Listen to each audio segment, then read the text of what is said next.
Hello everyone, welcome back to NoScript. So let's solve today's daily dose for InfyTQ and the question is, what is the worst case time complexity of the below code? हमारे पास एक code given है और हमें worst case time complexity उसकी बतानी है।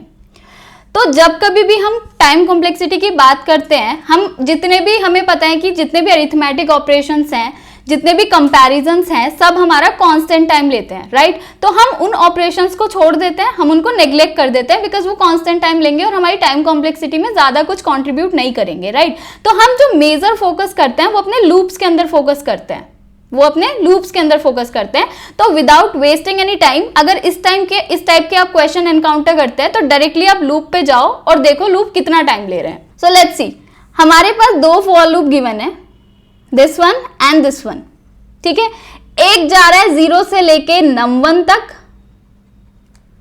एक 0 से लेके num1 -1 तक जा रहा है, राइट। और एक जा रहा है इंडेक्स 1 से लेके num2 तक, राइट। तो इसको क्या हम ऐसे कंसीडर कर सकते हैं?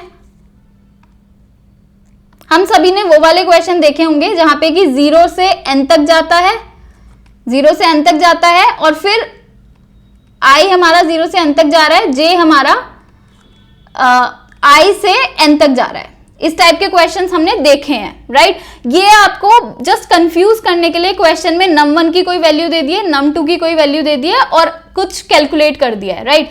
तो ये जस्ट फॉर द कंफ्यूजन है, आपको इस पे फोकस नहीं करना है। आपका मेन टास्क है टाइम कॉम्प्लेक्सिटी निकालना, तो हम वो देखते हैं, राइट। तो हमारे पास दो लूप हैं, अगर लेट्स से हमारे पास ये है, अगर ये सिनेरियो हमारे पास बनता है तो इस केस में हम क्या करते हैं? हमें पता है कि i 0 1 2 3 अप टू n-1 तक जाता है, राइट। अब ये कैसे रन हो रहा है?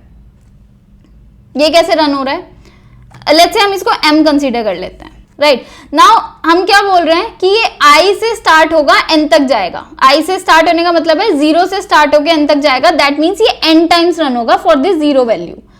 सेकंड क्या है? i की वैल्यू 1 हो जाएगी, अब वो फिर भी n तक जा रहा है, i की वैल्यू 1 है, n तक जा रहा है, दैट मीन्स कितने नंबर ऑफ टाइम्स लूप चला? n-1 time. अब i की वैल्यू 2 हो जाएगी, तो कितना चलेगा? n-2 times.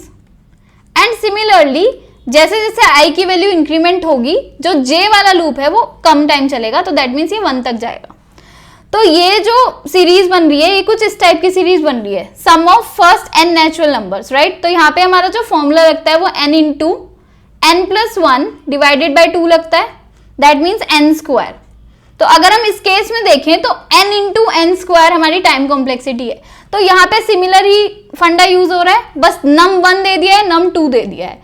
तो अगर हम num1 और num2 के केस में देखें तो हमने क्या किया था? n इंटू n किया। तो अगर इस केस की हम बात करें तो यहाँ पे टाइम कॉम्प्लेक्सिटी आपकी कितनी हो जाएगी? num1 into num2। यहाँ पे हमें वर्स्ट केस टाइम कॉम्प्लेक्सिटी पूछा था, कोई एग्जैक्ट नंबर नहीं पूछा था, दैट्स वाई हमने डायरेक्टली क्या किया? लूप पे फोकस किया। हमें पता है दो लूप हैं, दोनों लूप डिपेंडेंट हैं, इंडेक्स 2 इंडेक्स 1 से रिलेटेड है, मतलब इंडेक्स 1 वाली वैल्यू पे डिपेंडेंट है। तो इसीलिए यहाँ पे हमारी जो टाइम कॉम्प्लेक्सिटी होगी वो num1 इंटू num2 होगी। So the correct answer for this problem will be A। सो आज की वीडियो के लिए इतना ही।